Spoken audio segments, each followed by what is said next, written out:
Comezamos esta sesión de tarde co acompañamento meu neste caso a Carlos Amoedo, que é catedrático de Dereito da Universidade da Coruña.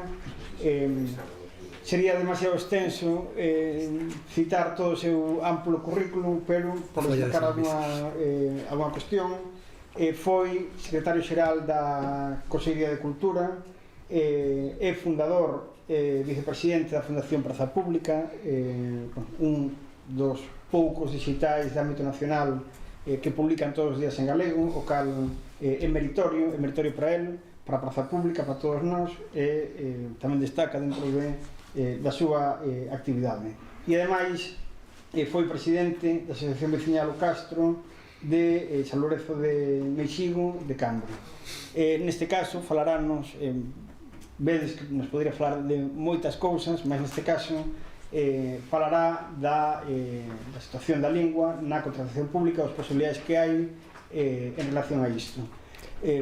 Pola nosa banda, só podemos ter palabras de agradecemento a todo o traballo que leva desenvolvido en relación á posibilidade de exercicio dos dereitos lingüísticos no ámbito académico, e agradecerlle, por suposto, a súa contribución hoxe, que, como dicía ao comezo destas jornadas, esperamos que teña trascendencia non só como maneira de reflexionar ou de analizar cal é a situación do galego, senón para a nosa acción diaria.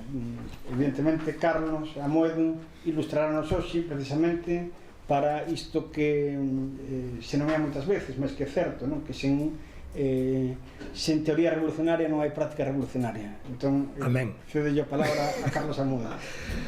Moitas gracias, Marcos, por citar os clásicos. E así nos vamos desperezando un pouco para empezar esta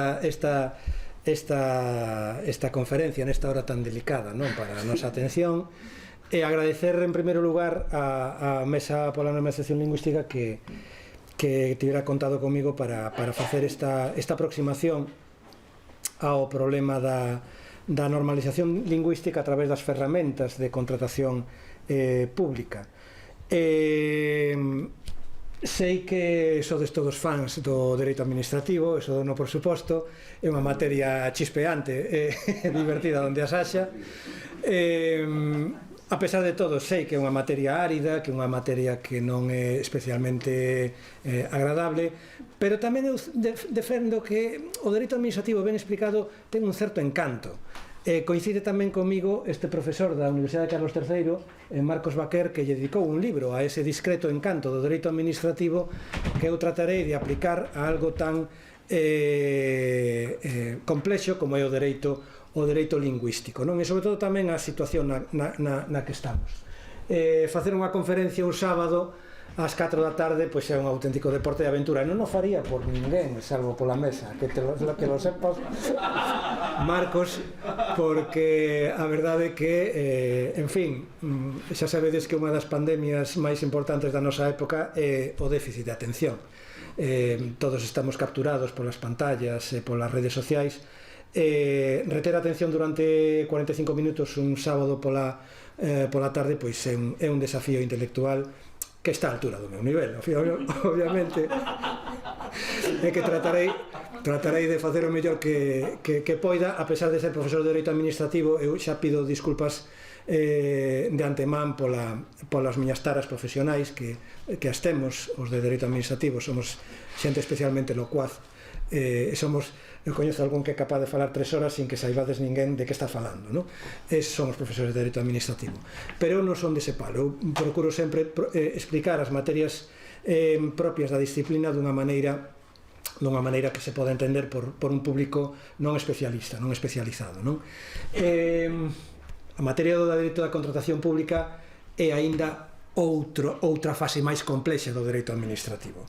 É outra das materias que crean aversión en todas as opositoras e opositores que teñen que estudar unha oposición, porque a Lei de Contratos do Sector Público, ano 2017, cos seus 348 artigos e non sei cuántas disposicións adicionais, transitorias e finais, pois é un texto normativo especialmente árido, difícil, complexo e moi dificilmente trasladable a un público non especializado. Pero temos que entrar nesta fariña porque, como vos poño aí, estamos necesitados deste chamado da patria. Por eso estamos aquí ás 4 da tarde, un sábado. Estamos nun momento de crise, os datos do IGE constataron finalmente o que todos máis ou menos sabíamos e podíamos intuir, e é que despois do ímprobos esforzos continuados no tempo, o Partido Popular de Galicia conseguiu unha tarefa normalizadora inversa, e é que conseguiu que a lingua minoritaria en Galicia, o castelán, fora finalmente a mayoritaria, o cal pois se poderá estudar no futuro como un caso típico de normalización da lingua mayoritaria e, por tanto, dun caso típico de regresión lingüística nun Estado que ten asumido uns compromisos internacionais xustamente no sentido contrario, non? E eu creo que esta primeira afirmación nos debe chamar a todos a reflexión e a alarma, e tamén a reflexionar de novo do punto no que estamos para tratar de algún xeito de revertir a inercia, a pendente pola que seguimos camiñando despois de 16 anos de regresión lingüística, non? Justamente por iso creo que o interés que poda ter a miña intervención neste momento non é só un interés puramente técnico de avanzar as principais liñas de aproveitamento dese potencial non tantas veces despreciado que é a potestade de contratación das administracións para avanzar no terreo da normalización lingüística, sino tamén nun sentido máis estratégico de reflexionar un pouco sobre cales poden ser as tácticas máis adecuadas para esa estrategia de revertir a regresión lingüística e volver a situar o país nun terreo de avance da normalización da lingua minorizada que sigue sendo o galego no conxunto do Estado e agora xa, por desgracia, tamén no país, non?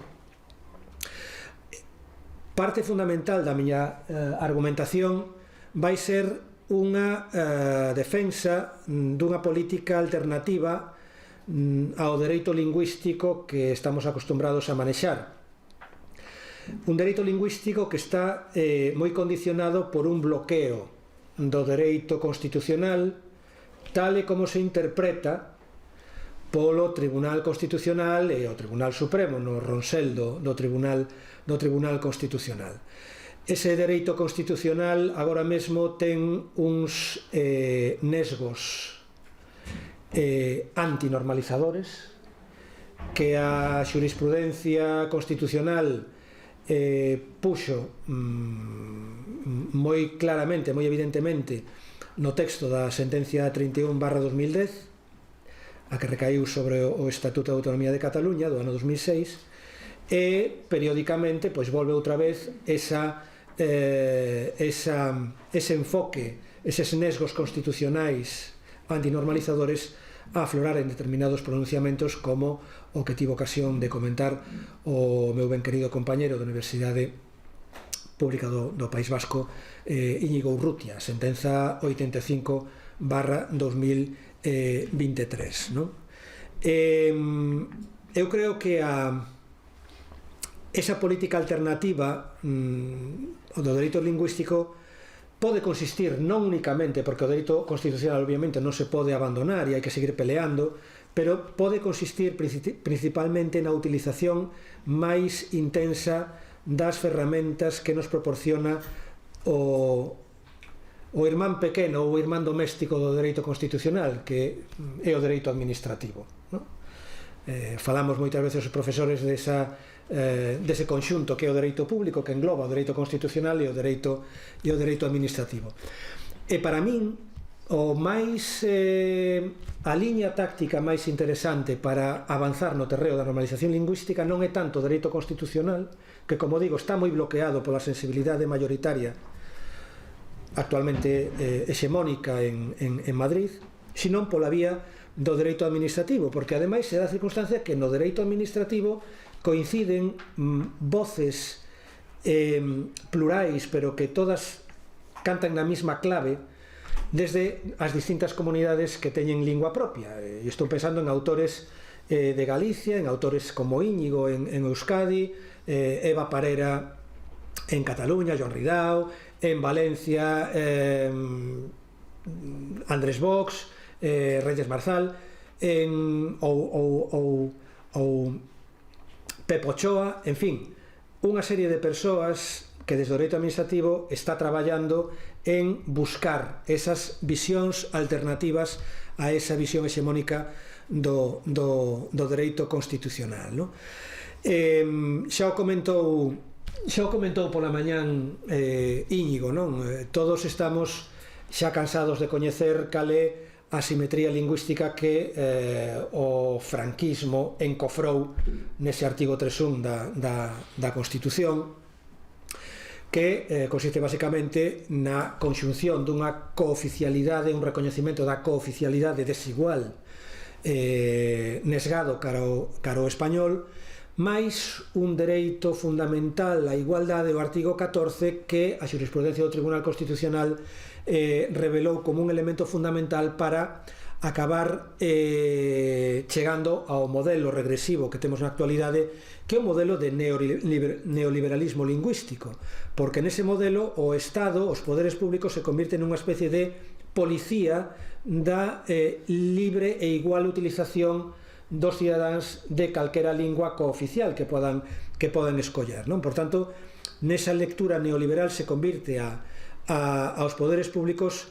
nesa policía da liberdade da elección individual da lingua cooficial, non? E de aí que, como puxo de manifesto Íñigo pola mañán, pois a tarefa da xurisprudencia tanto do Tribunal Supremo como dos tribunais, sobre todo do Tribunal de Euskadi, pois sexa en convertir calquer medida que soe a normalización en convertilo nunha cuestión inconstitucional, unha cuestión que vulnera esa liberdade individual a elegir calquera das linguas cooficiais, non? Esa é un pouco a razón de que a actual lectura, que pode haber outras, pero a actual lectura do dereito constitucional está encallada nunha serie de interpretacións concatenadas que levan á actual fase de regresión lingüística no conxunto dos países das comunidades autónomas, se si queredes, que teñen linguas propias. Necesitamos afianzar unha construción xurídica alternativa das políticas de normalización lingüística, eu creo que neso estamos todos de acordo, para escapar da forza gravitatoria deste modelo de regresión lingüística. E nese sentido eu apunto aí 5 claves que vou ler moi rapidamente. A primeira delas é, me tirei el moco para poñelo en inglés, non? Pero bueno, deixar as políticas no sentido da ciencia política norteamericana, non? Politics. A discusión política, deixala atrás e centrarnos nas políticas públicas, nas policies, non? Centrarnos e tratar de evitar caer nas trampas que ofrece agora mesmo a lectura dominante do dereito constitucional. E, por tanto, isto significa, traducido a linguaxe deportivo, rasear o balón no dereito administrativo. Eu creo que desta estrategia podemos sacar bastante máis en limpo que de seguir turrando contra a cerrazón da visión hexemónica imperante sobre o dereito lingüístico nunha clave constitucional. En segundo lugar, superar o individualismo, é dicir, a comprensión do dereito lingüístico como simplemente un dereito ou dereitos dos cidadáns individuais. Pero eu creo que esa partida témola perdida. Temos que insistir en que o dereito lingüístico non só se construe nunha clave individualista de dereito individual do cidadán a utilizar unha lingua, sino que tamén está atravesado por elementos comuns, por así decilo, elementos de rango superior, elementos difusos, colectivos, que tamén se mencionan na propia Constitución cando se fala das linguas como un patrimonio común, que é unha lectura xurídica que tamén se pode aproveitar para enriquecer, por así decilo, en clave colectiva o acto de falar unha lingua, calquera lingua, sea mayoritaria ou minoritaria. Nesta mesma liña, e en terceiro lugar, darlle a cláusula de Estado Social do artigo 9.2 da Constitución, esa cláusula de igualación real efectiva dos dereitos e libertades dos cidadáns e dos grupos nos que eses cidadáns se integran, darlle un papel preponderante no dereito lingüístico e tamén insistir en que o dereito constitucional non se pode na actualidade interpretar e lerse só mediante unha lectura interna do artigo 3 da Constitución, porque o propio artigo 10.2 da Constitución tamén nos obriga a interpretar os dereitos e liberdades fundamentais individuais nunha clave internacional, a clave que se desprende de todos os tratados e convencións que en materia de dereitos humanos teña realizado o Reino de España.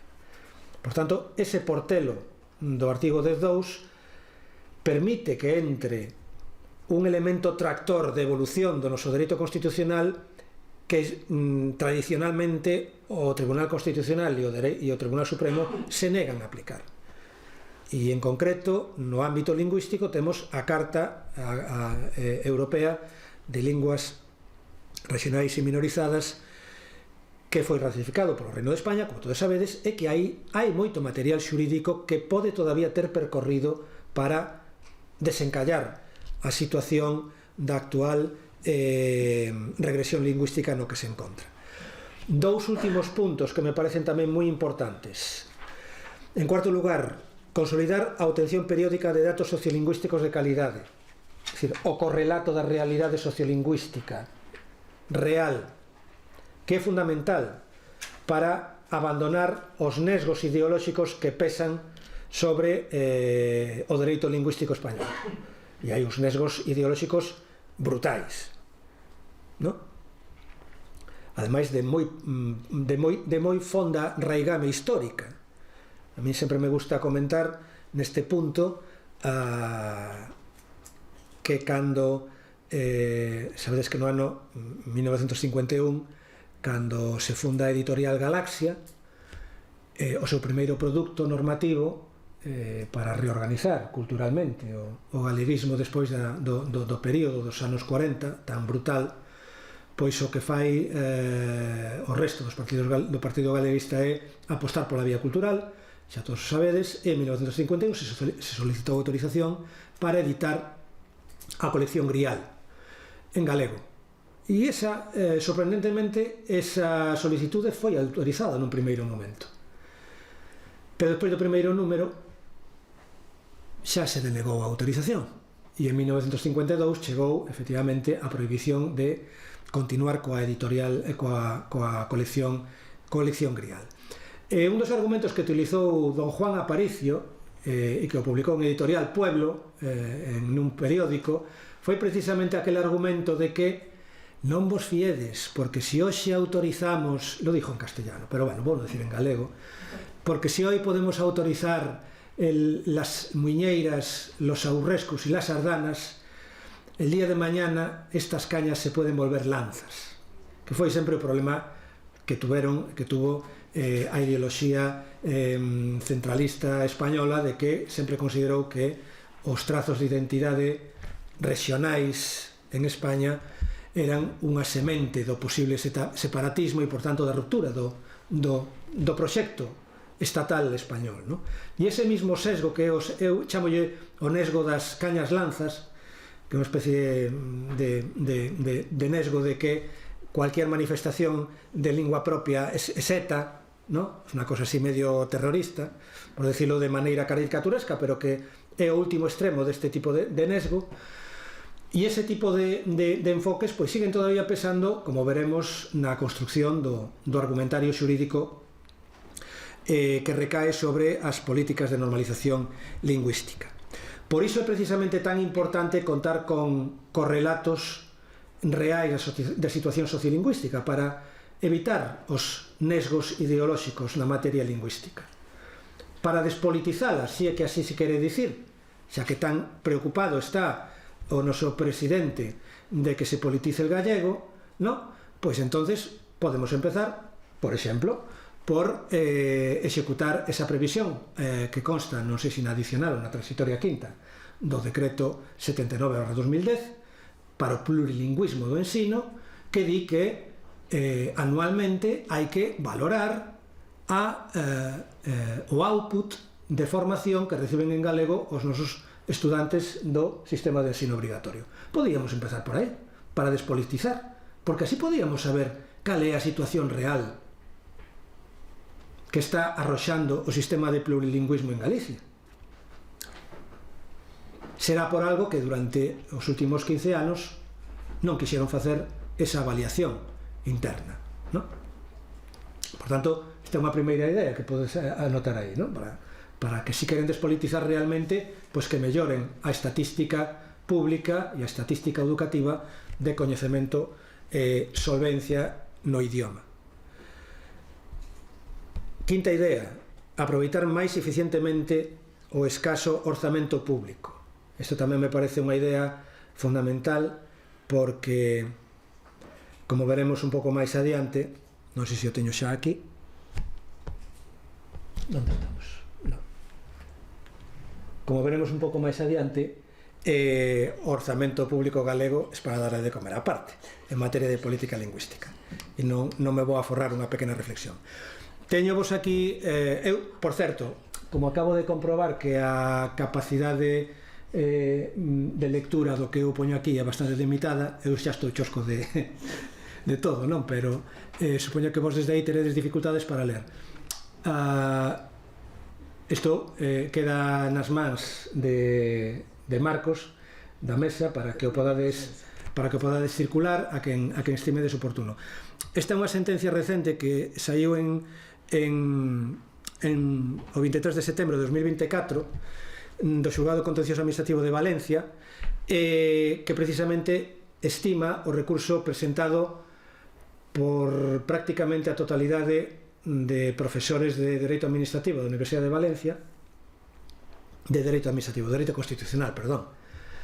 Todos os cátedros de Dereito Constitucional de Valencia firmaron unha demanda contra a súa propia universidade contra unha modificación do regulamento de usos do valenciano na Universidade de Valencia. Pola típica historia de poñer de preferente a utilización do valenciano como lingua interna. Pois recurriron os de, como digo, hai un nesgo no ámbito constitucional que se expresa neste tipo de cousas, non? Calquer medida que poda soar a normalización da lingua minorizada, allá va la brigada de los cátedros de constitucional, aterrizan aí a defender, por suposto, la igualdad de los españoles y que no se puede, pues, obviamente, pues, discriminar o castellano, ¿no? Entonces, bueno, pues, por eso digo eu que hai que escapar dos de Dereito Constitucional porque lles pesa esa tradición, ¿no? De unha tradición histórica que ven moi profundamente chantada. Claro, non ides ler esta seguinte sentencia que os puxen aquí, é unha sentencia do ano 2020 do Tribunal Supremo, que é unha sentencia que se dita en casación contra unha sentencia tamén que viña do Tribunal de Xustiza de Euskadi sobre unha ordenanza de uso dunha ordenanza de subvención de utilización do euskera en menores de 16 anos dun concello de Euskadi, de Lasarte Oria. A Lasarte Oria le dieron hasta el carnet de identidad, tamén impugnaron a normativa de contratación e tamén impugnaron unha ordenanza que tiña de subvencións en euskera, ¿no?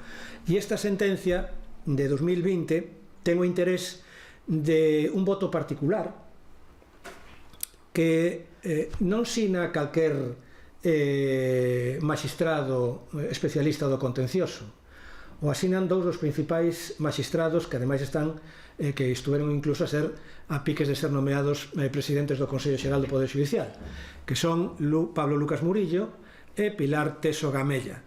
Ambos asinan un voto particular contra a sentencia do Tribunal Supremo que considerou discriminatorio para o castellano esa ordenanza de uso do estímulo do euskera entre os menores de 16 anos.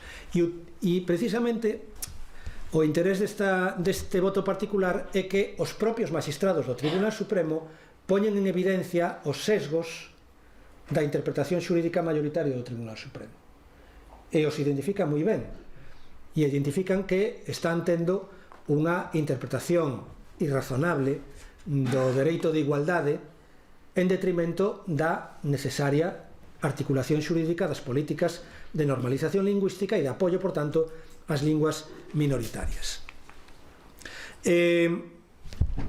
Xa me pasei. Bueno, os puxen aquí algunhas das miñas publicacións donde trato un pouco de avanzar, tratei un pouco de avanzar nesa outra clave máis colectiva, cultural ou de dereito administrativo. Esta é unha monografía que coordinou Luís Villares e aí tiña un traballo sobre a comprensión xurídica de lingua galega como ben cultural, que precisamente abandona un pouco esa clave de comprendelo como un dereito individual, ¿no? Aquí este é o famoso artigo que comentaba Íñigo pola mañán sobre as cláusulas lingüísticas na contratación pública, non? Que, bueno, que todavía hoxe sigue sendo unha aproximación sistematizada ás posibilidades que ten a contratación pública como ferramenta ao servizo da normalización lingüística. Por qué? Pois porque na propia Carta Europea de linguas regionais e minorizadas, o artigo 10 inclúe a posibilidade de utilizar a contratación pública ao servizo da normalización lingüística. E é importante sinalalo porque moitas veces unha das dúbidas máis importantes que teñen os xuristas e os técnicos cando lles dis que se pode aproveitar mellor os pregos de contratación para estimular a normalización e uso do galego é que che din que non hai unha norma legal que habilite a que a administración poda introducir esas cláusulas lingüísticas nos pregos de contratación. E, efectivamente, é importante facer fincapé en reconstruir as habilitacións normativas non só legais que hai na actualidade para facer esa política de normalización lingüística a través da contratación pública. A Carta ten estas determinacións legais que nos dan toda unha serie de posibilidades que hai que tamén poñer sobre o papel.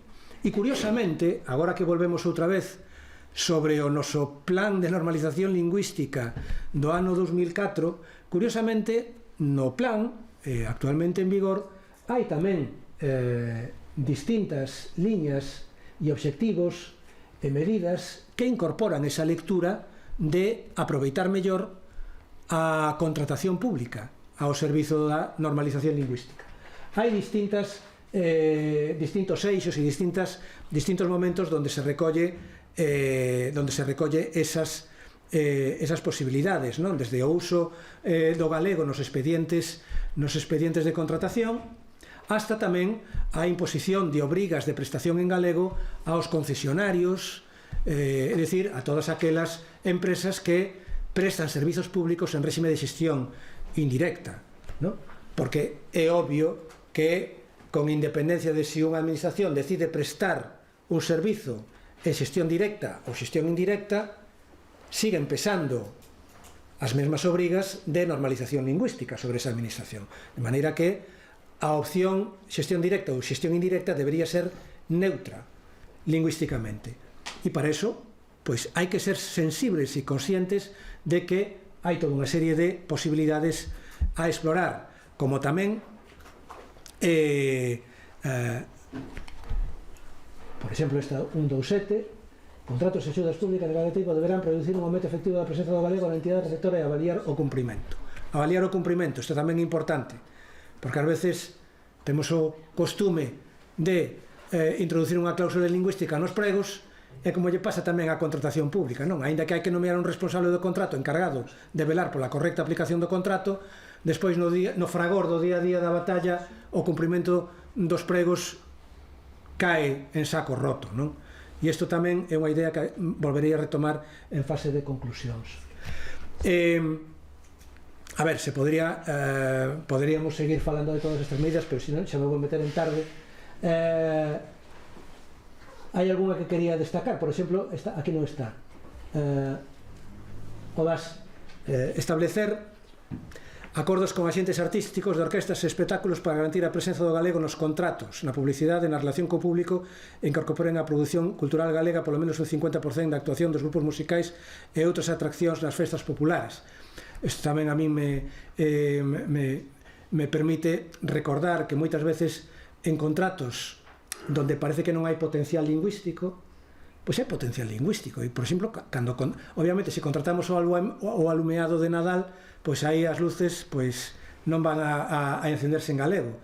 Pero unha orquesta que contratemos para as festas populares, si lle podemos dicir no prego que utilice o galego na interlocución co público, ou que introduza un repertorio en galego no tracklist do que teña que tocar, non? Ou que incorpore algún paso doble ou algunha cousa así destas que lle gustan os vellos, non? Todo cabe, pero isto é importante porque ás veces parece que non somos conscientes do potencial lingüístico de moitos contratos, e esa lectura hai que facela porque aproveitaríamos moito mellor o orzamento público, non? Bueno, non vos vou a insistir tampouco en que a mesma idea de aproveitar a potestade de contratación está tamén na lei de contratos, na lei de subvencións e na lei de contratos, por suposto, tamén se pode encontrar non explícitamente a posibilidade de utilizar os pregos para normalizar a lingua. Se tuvera máis tempo, pasa que Marcos non me deixa, podía explicar un pouco máis de detalle cal foi o proceso, que foi un proceso xurisprudencial, porque a lei de contratos do sector público, o comentaba tamén Íñigo, non incluíu ninguna medida lingüísticamente productiva ou sensible ou explícita, non? É dicir, iso tamén é unha crítica, non? Que temos que facer, porque, joder, hai forzas nacionalistas no Congreso e a ninguén se lle ocorreu meter unha emenda para introducir unha cláusula que dentro dos elementos de contratación pública estratégica, o medio ambiente, a igualdade de xénero, o emprego de calidade, a incorporación de persoas discapacitadas, etc., non se introducira tamén dentro desas condicións estratégicas, pois, a promoción da normalización lingüística. Porque isto tamén é unha obriga legal, non? É unha obriga legal que, ademais, de leis, eu creo que aquí en Galicia tampouco nos podemos queixar, porque desde a Lei de Normalización Lingüística do ano 83 pois houbo desenvolvementos como, por exemplo, o da Lei do 88 do uso do galego nas entidades locais, que aínda hoxe siguen sendo importantes. O problema é cando toda esa avenza normativa legal non se concreta despois, como digo, na fase administrativa. Por iso tamén insisto en que hai todavía moito potencial nas normas actualmente en vigor para poder ser explotadas con un pouco máis de intensidade, porque tamén, como digo, é unha cuestión de eficacia do orzamento público. Isto que aparece aquí é o orzamento da Secretaría Xeral da Lingua no programa 151A famoso de fomento da lingua galega para o ano 2025, e aquí aparece, ainda que non o vexades, 11.900.000 euros. Este orzamento da Comunidade Autónoma do mesmo programa no ano 2009 pon 21.531.000 euros. 16 anos despois estamos prácticamente na metade do orzamento, e non parece que a tendencia vai a cambiar, porque a data que vos din dos 11.900.000 euros é o orzamento para 2025. Non sabemos en que acabará o pacto famoso pola lingua, pero xa vos digo eu que milagres orzamentarios Rueda non vai facer. Sabedes o que é isto? Este orzamento corrente de 2024 do goberno vasco para a normalización lingüística, o programa de política lingüística, que ten unha cantidade de 86.390.000 euros. Que nos collera, cara. En fin, non hai máis que decir, non, señoría, que dé el outro. Pero precisamente porque estamos nun entorno de carestía económica, temos que facer máis eficiente o uso do diñeiro público, non? E xustamente por iso, pois se trata de superar e de utilizar mellor as ferramentas que nos permite a lei de contratos. Aínda que había incerteza na posibilidade de aplicar e sigue todavía habendo, as potestades de contratación, a normalización lingüística, agora xa parece bastante claro desde unha sentencia do Tribunal Supremo de 14 de febreiro do ano 2017, xustamente a raíz dunha ordenanza de contratación de Euskadi, xa parece que está bastante asentada no Tribunal Supremo a idea de que é perfectamente legal introducir consideracións lingüísticas tanto en fase de determinación da solvencia como en fase de valoración das ofertas, como tamén, por último, e este é probablemente a vertente máis utilizada, como condición especial de execución das prestacións contractuais. Esta é un pouco a idea fundamental, que neses tres niveis de acupuntura dos pregos podemos meter a nosa agulla de normalización lingüística con un pouco de certeza de que non vai ser impugnada por ningunha das os operadores económicos ou a Avogacía do Estado, que eu tamén quero lembrar que o furor impugnatorio respecto de Euskadi tamén foi propio dunha época, non? Porque naquel período de 2011-2017 efectivamente a Avogacía do Estado non tiña outra cosa que facer que andar mirando as ordenanzas vascas a ver onde podía presentar un recurso diante do Tribunal Superior de Xustiza de Euskadi, non?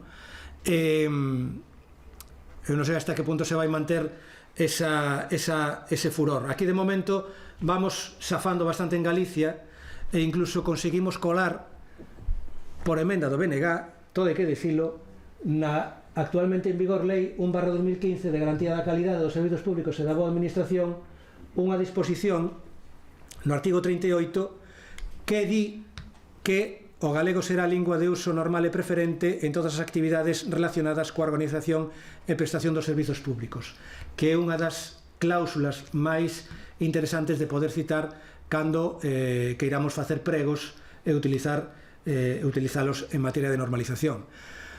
Por isto de uso normal e preferente, o Tribunal Constitucional tumbou o artigo 6 do Estatuto de Autonomía de Cataluña por esa preferencia, e curiosamente nunha lei do PP de 2015 todavía en vigor nos témolo aí nesa lei. Por que? Pois probablemente porque a Avogacía do Estado no 2015 mirou para Euskadi e non mirou a Galicia, e así pasou, e colou a emenda do BNG.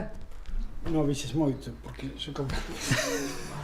Bueno, por iso decía que se hai que editar o vídeo, xa editámoslo despois, non?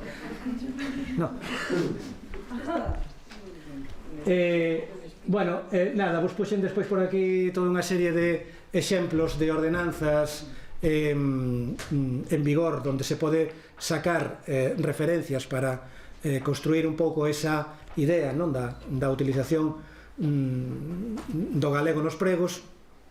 Eu creo que porque teño que rematar, porque hai xa 10 minutos que me dixeron que tiña 5,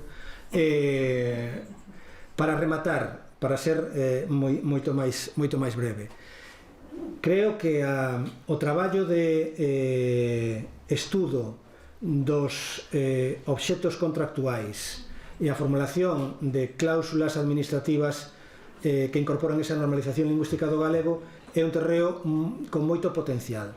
É un terreo con moito potencial porque se está observando na práctica que tanto empregos da administración autonómica como de entidades locais se están introducindo. E non porque sino porque a xente ao final acaba entrando nesa dinámica e é consciente de que hai unhas obrigas legais cuxa plasmación na realidade debe facerse tamén a través da contratación pública.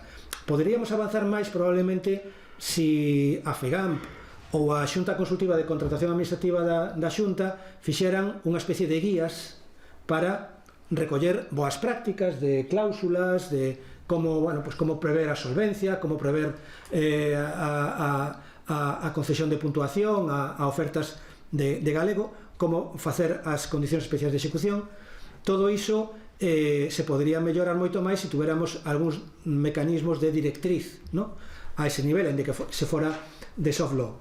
pero me parece que por esta vía vamos poder utilizar de maneira moito máis eficiente diñeiro público, porque, por desgracia, moi boa parte da xestión administrativa se sigue externalizando a empresas. E isto, aínda que poda ser ideolóxicamente discutible, é unha realidade. E eu creo que seguir por este camiño tamén ten un efecto colateral, e é que o mundo empresarial tamén se vai acostumbrar a funcionar en galego, que tamén é un terreo importante, porque non nos debemos circunscribir exclusivamente ao terreo educativo, que é importante, sino que hai outras facetas da sociedade, da realidade social, que tamén hai que normalizar. E o sector empresarial é fundamental para que precisamente nos permita avanzar nesa idea do pacto social, que ten que ser un pacto social transversal, e os empresarios, a clase empresarial tamén debe estar chamada a participar nese pacto, non? E agora quedo a vosa disposición. Eu penso que podemos ter 5 minutos hoxe. Sí, 5 minutinhos. Pero vexo demasiadas mans, entón casi comenzamos por Ruth e despois Elsa.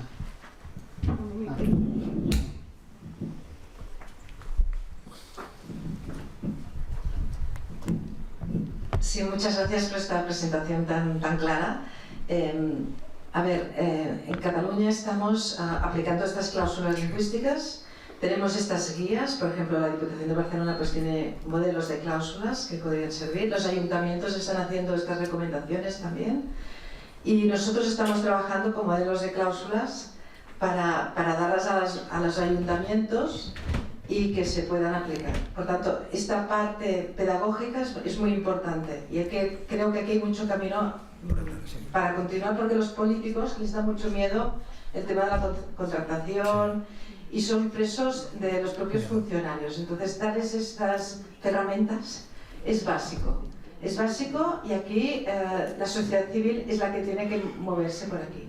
Yo creo que también los empresarios pueden entrar porque por la directiva, ¿no?, de contratación no se puede hacer nada que vaya contra la concurrencia y la... Sí. Pero en cambio la lengua, para que da sentido al objeto del contrato, pues es una manera de cerrar, ¿no?, un poco el mercado y pueden encontrar aquí una posibilidad de competencia empresarial que les puede ser interesante. Yo creo que hablar también con las organizaciones de empresarios es importante y hacer pedagogía. También otra manera de entrar aquí es con las organizaciones, no sé si tenéis en Galicia, pero las organizaciones de ayuntamientos. Sí, en Cataluña, pues lo que estamos es trabajando sobre todo los contratos marco. ¿Vale? Los contratos marco. Sí, yo creo que es un instrumento excelente para trabajar. Bueno, es que es el tema que me apasiona más como transformador que creo que tenemos ahora mismo y el más desconocido y el menos explorado. Efectivamente, estamos totalmente de acordo. Sí que me parece importante insistir nese traballo de facilitación pedagóxica que fan as institucións Diputación, eu non citei a Diputación, pero tamén é certo que as Diputacións poden facer un traballo. Eu citei a FEGAMP e tamén citei a Xunta Consultiva de Contratación Administrativa de Galicia, porque tamén é importante evitar problemas aos contratistas e ás administracións, porque senón, efectivamente, o terreo da contratación pública é moi proceloso. Todo o mundo ten medo a que che impugne un prego algún contratista porque te paraliza a xestión e por iso tamén hai que saber utilizar moi ben as cláusulas de normalización lingüística, igual que outras cláusulas estratégicas, non? Porque non se pode facer un corta e pega, hai que estudar cada contrato singularmente, porque senón pode aparecer aquel caso famoso que comentaba o profesor Marcos Baquer no seu libro dun contrato de desratización dun concello que introducía unha cláusula de igualdade de xénero, ¿no? Entonces, bueno, pois non se sabe moi ben que relación pode haber na desratización coa igualdade de xénero, pero bueno, claro, é cortar e pegar o prego e non adaptalo ao obxecto do contrato, que é realmente o truco da historia. Por iso digo que hai que aproveitar moi ben, hai que facer unha lectura moi detallada da potencialidade lingüística de cada obxecto contractual, porque non todos os suxetos contractuais serán igualmente idóneos. E tamén por iso me parece que os servizos de normalización lingüística en calquera administración deben empezar a mirar tamén os perfis de contratante da súa administración para ir falar coa oficina xestora e dicir, oye, mira, xa vexo que aquí tedes este prego, home, pois a próxima vez falade comigo porque podíamos introducir unha cláusula. E despois tamén que eses servizos se impliquen en monitorizar a execución do contrato e que poden tamén ter ir facendo tamén unha especie de indicadores do que se pode conseguir en terreo en normalización con ese contrato, porque a partir de aí vas fundamentando tamén mellor a algo moi importante que é a consistencia e a racionalidade da contratación, no?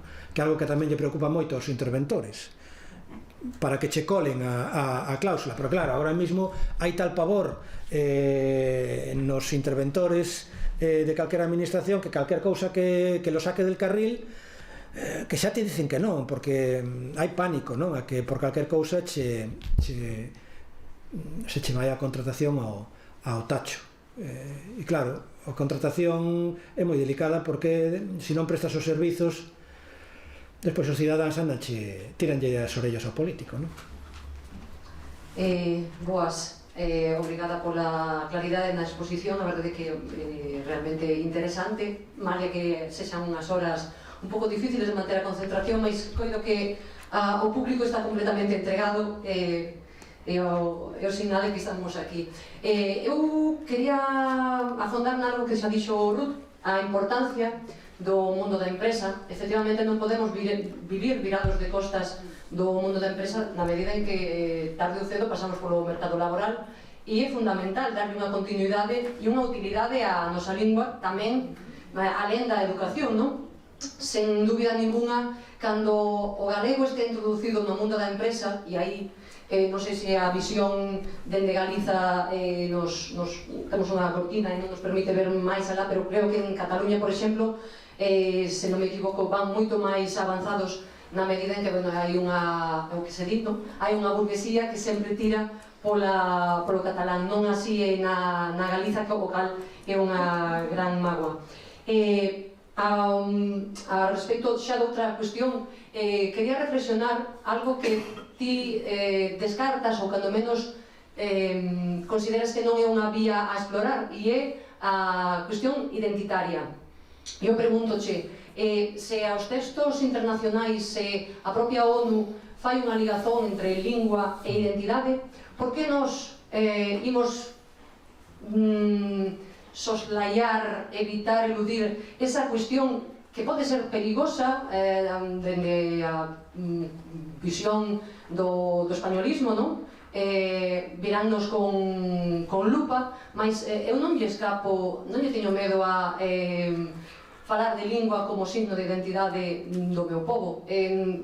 Faino a ONU, por que non habemos de facer nós? É dicir, somos unha comunidade lingüística, somos un pobo que temos a nosa identidade, en virtude diso defendamos o noso signo de identidade como é a lingua. É dicir, eu creo que temos que lle escapamos a esa cuestión porque pode ser unha arma arroxadiza. Entón, eu... No, pero, vamos, non sei se me expliquei mal, pero en ningún momento eu falei de que se deba prescindir do punto de vista da identidade cultural ou da identidade lingüística como un elemento de construción do dereito lingüístico. Non. Castelao me libre. Non se me ocurre a min tal cousa, non? Eu que dicía que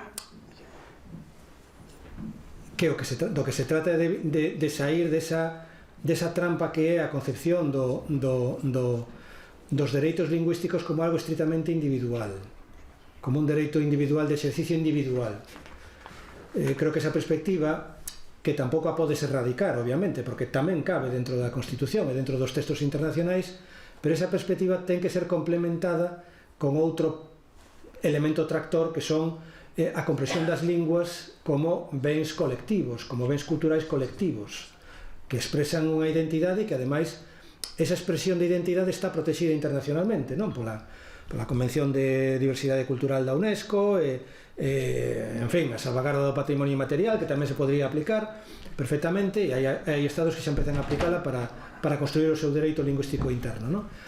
Do que digo é que na actualidade, claro, o dereito constitucional español está sendo interpretado dunha maneira moi nesgada cara a esa visión máis neoliberal, non? De que o Estado é o responsable de que os cidadáns poden exercer os seus dereitos, entendidos como un exercicio de dereito que non ten implicación sociocultural, e sí que o ten, e xustamente por iso hai que tratar de enmarcar eses exercicios individuais nunha perspectiva máis amplia.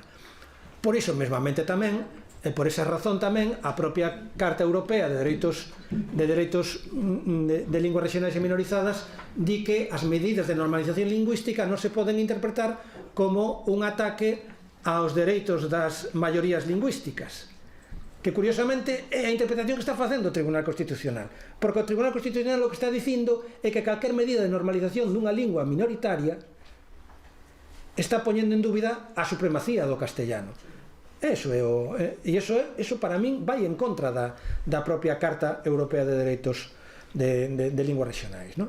Entonces aí temos que facer tamén un esforzo de pedagogía xurídica para convencer aos magistrados do Tribunal Constitucional ou do Tribunal Supremo de que hai outras claves interpretativas do dereito constitucional que beben tamén do dereito internacional. E ese é o punto. E como digo, hai certos vimbios de esperanza porque hai magistrados do Tribunal Supremo que están por esa liña, non? Pois empuxemos por aí. Brevidade, por favor, porque xa estamos... Bueno, que estou moi de acordo co que dixeron vocês, a cuestión da empresa, non? Creo que a oposición entre dereitos lingüísticos e defensa da lingua, de lingua como lingua comunidade ou comunidade lingüística, eu creo que eso vai depender, falo desde o punto de vista da litigación estratégica, eu creo que eso é unha tensión dinámica que hai que aproveitar as sinerxias que en cada momento dá unha cousa ou outra. Eu creo que non hai que opoñer defensa de dereitos lingüísticos con defensa da comunidade lingüística, dos dereitos de comunidade lingüística, sobre todo despois do compañeiro que nos achegou, non? Mareto, hoxe en materia da jurisprudencia no caso Letón, non? Claro, insisto, o caso Letón a min pareceme moi nesgado pola cuestión de Rusia, pero sí que evidentemente hai un elemento importante que é tamén a opresión lingüística como elemento que tamén aquí se podía recoller. E a miña pregunta é moito máis técnica, moito máis técnica e máis de pedestre, non? Carlos, temos as sentenzas a firme en dereito da ordenanza lingüística da Coruña. Desde o punto de vista da contratación administrativa das cláusulas de sensibilización lingüística ou de sensibilidade lingüística, paga a pena instar unha nova serie de ordenanzas municipais en Galicia ou hai que traballar no ámbito exclusivamente de pregos, de contratación, etc. É unha pregunta moi práctica. É práctica, sí, porque todo depende, habería que ler un pouco a norma, a ordenanza concreta que esteas tratando un pouco de actualizar ou de aplicar.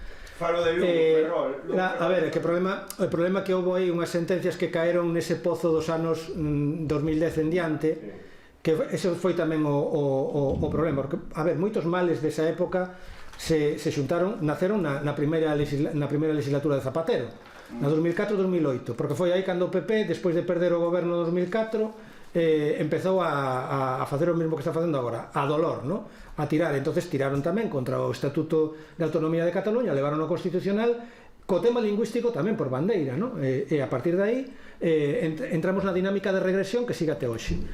E o problema foi que houve ordenanzas que se aprobaron antes desa época, que son ordenanzas que se poden todavía hoxe utilizar con potencial e con proveito. O problema foi que, por exemplo, a ordenanza de Lugo se elaborou naquela época, os de Hablemos Español a recorriron e efectivamente o noso Tribunal de Xustiza lles deu a razón e o Tribunal de Supremo tamén. Pero afortunadamente tuvemos, non sei se sorte ou algo fixemos ben, como diría o outro, ou a outra, algo faríamos que cando se quixo facer a ordenanza de lingüística da Coruña éramos plenamente conscientes da situación do Tribunal Supremo, da sentencia da ordenanza de Lugo. E fixose un traballo moi exhaustivo de ir artigo por artigo, cuestión por cuestión, facendo aí con el Rotring de punta 05 o que se pode escrever sen caer en anulación, ¿no? Entonces, Ese traballo foi o que despois aproveitou a sección terceira do noso Tribunal Superior para non tumbar demasiados aspectos da ordenanza que se fixo aquí no Concello da Coruña, non? E prácticamente, salvo algunha cuestión, nada. Recomendo a todo o público que se lea a sentencia de 7 de novembro do ano 2022, que efectivamente son 60 páxinas de sentencia, algo inaudito, pero está, porque prácticamente é un estado da cuestión do dereito lingüístico, esas 60 páxinas. Se vai analizando tema a tema os límites e se respetaron ou non eses límites na ordenanza, non? Entonces, agora mismo se pode considerar que esa ordenanza é a máxima extensión posible dentro da xurisprudencia do Tribunal Supremo do que se pode facer en materia de cláusulas de contratación lingüísticamente responsables, non? Entonces, bueno, pois obviamente se hai algunha ordenanza previa que vai alén, pois aplíquese. Tamén me parece importante ler a ordenanza da Coruña porque fixemos un esforzo de utilizar ou polo menos de introducir o mellor as mellores ferramentas disponibles para facer tarefa de normalización nas entidades locais, non? Entón me parece que todavía hoxe pois sigue sendo de interés, pois, por exemplo, na atención telefónica a lingua por defecto, non? Tamén un problema que teñen os vascos, non? Pois nós non temos ese problema porque nós temos na ordenanza da Coruña que polo menos sobre o papel, pero a lingua de entrada nos servicios públicos ten que ser o galego. Porque pois, con esta última reflexión, coa recomendación da lectura desta sentenza sobre a ordenanza da Coruña e da propia ordenanza da Coruña, que eu penso que compría que todos os concelleiros e concelleiras, cando menos aqueles realmente interesados na lingua, igual que en todos os servicios de normalización lingüística, lese ben, precisamente para a súa aplicación, tanto esta ordenanza como especialmente esta sentenza. E con isto pechamos para continuarmos a xornada. Moitas grazas, Carlos.